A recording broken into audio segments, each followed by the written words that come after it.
Assalamualaikum warahmatullahi wabarakatuh. Perkenalkan, nama saya Tito Islamiawan. Saya berasal dari program studi pendidikan biologi. Pada video kali ini kita akan membahas mengenai keanekaragaman hayati. Nah, sebelum masuk ke materi, mungkin kita dapat menyimak video berikut ini.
Berdasarkan video yang telah kita tonton bersama, dapat kita lihat banyaknya variasi makhluk hidup yang ada di ekosistem, terutama ekosistem di hutan.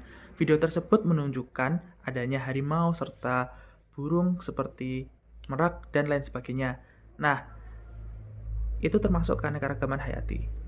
Keanekaragaman hayati sendiri atau biasa dikenal dengan biodiversity merupakan keanekaragaman pada makhluk hidup yang menunjukkan adanya variasi bentuk, penampilan, ukuran, serta ciri lainnya. Keanekaragaman ini terjadi karena adanya pengaruh faktor genetik dan faktor lingkungan yang mempengaruhi fenotip atau ekspresi gen. Keanekaragaman hayati sendiri dibagi menjadi tiga, yaitu tingkat gen, spesies, dan ekosistem. Gen sendiri merupakan substansi kimia sebagai faktor penentu sifat atau keturunan.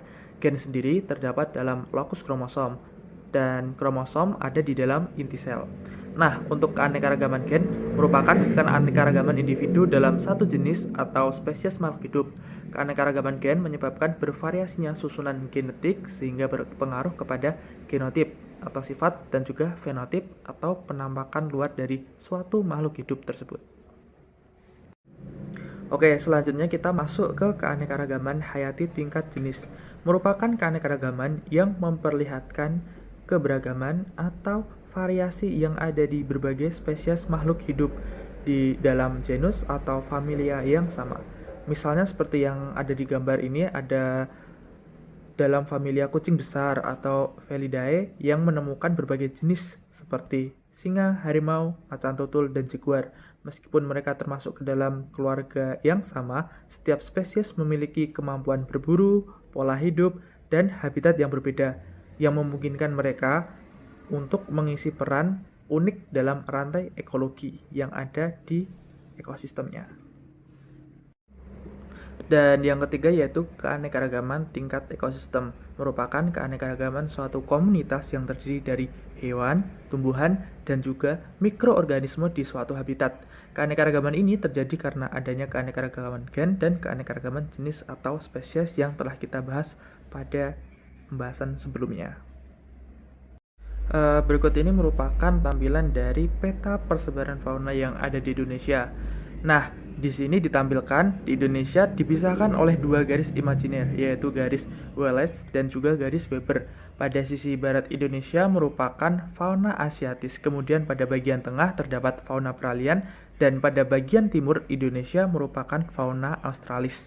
Seperti yang kalian lihat di peta terdapat dua garis. Ingat ya, ada dua garis pemisah antara jenis spesies, yaitu spesies Asiatis, spesies peralihan, dan juga spesies Australis. Oke, selanjutnya kita akan membahas mengenai ciri-ciri hewan yang ada di setiap kelompok atau jenis, yaitu ada fauna Asiatis. Terdapat di wilayah barat Indonesia, yaitu tepatnya di sekitar Sumatera, Kalimantan, dan Jawa. Ciri utama dari fauna tipe Asiatis adalah hewannya besar, seperti harimau, gajah, dan badak, mirip dengan fauna yang ada di benua Asia. Selanjutnya yaitu fauna peralihan, berada di zona Wallace, yaitu Sulawesi, Nusa Tenggara, Maluku. Menggabungkan ciri dari fauna asiatis dan australis, di sini hewan endemik hidup seperti anoa, komodo, dan babi rusa. Dan yang terakhir fauna australis. Fauna ini terletak di wilayah timur Indonesia, tepatnya di Papua, dengan ciri khas yang mirip dengan fauna yang ada di benua Australia, seperti kanguru pohon, kasuari, dan juga burung cendrawasih. Keanekaragaman hayati memiliki manfaat penting bagi kehidupan, seperti menyediakan sumber daya alam berupa pangan, obat-obatan, dan bahan mentah, serta menjaga keseimbangan ekosistem melalui siklus air, penyembuhan, dan pengendalian banjir. Selain itu, keanekaragaman hayati mendukung sektor ekonomi melalui pertanian, perikanan, dan pariwisata, serta berperan dalam ketahanan ekosistem terhadap perubahan iklim. Manfaat kesehatan, budaya, dan pendidikan juga didapatkan, menjadikannya penting untuk dilestarikan demi keberlanjutan hidup di bumi. Nah, akan tetapi pada kenyataannya terdapat berbagai ancaman terhadap keanekaragaman hayati. Beberapa ancaman di antaranya mungkin dapat kita lihat berikut ini.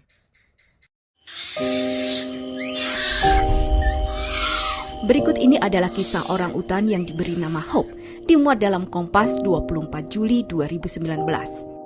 Dalam tubuh Hope bersarang 74 peluru yang ditembakkan oleh manusia-manusia biadab. Ketika dihujani peluru, ia tetap memeluk anaknya dalam dekapan. Namun sayang, sang buah hati meninggal karena malnutrisi dan stres. Semua tragedi ini terjadi karena habitat hewan-hewan ini dirampas oleh manusia. Dengan enteng, manusia mencaci hewan ini sebagai hama. Padahal jika diibaratkan, merekalah pribumi dan kita adalah penjajahnya. Tetapi kerusakan lingkungan yang telah dibuat begitu masif. Pada tahun 2014, World Wildlife Fund atau WWF memperkirakan 100.000 jenis satwa punah setiap tahunnya dari muka bumi. Angka ini 10.000 kali lebih tinggi dibandingkan dengan kepunahan secara alami. Sebagai negara yang memiliki keanekaragaman fauna ketiga tertinggi di dunia, yaitu memiliki sekitar 17% dari seluruh jenis satwa di dunia, Indonesia sudah sewajibnya menjaga semua penghuninya dari simbol keberanian kala itu. Para pemburu dengan bangga berpose di depan buruannya. Bahkan pada zaman Belanda, terdapat permainan di mana ratusan orang bertombak mengepung harimau Jawa. Harimau dilambangkan sebagai kejahatan yang harus dibunuh. Meski memiliki sayap, bangsa Aves tak bisa terbang dari jangkauan manusia. Inilah contoh para satwa yang berada dalam situasi genting kepunahan. Mereka berada pada kategori critically endangered atau vulnerable. Warga Indonesia dipercaya oleh Yang Maha Kuasa untuk hidup berdampingan dengan keberagaman. Janganlah keserakahan mengkhianati kepercayaan itu. Mari kita ubah perilaku kita agar kita pantas dan layak disebut sebagai khalifah di muka bumi.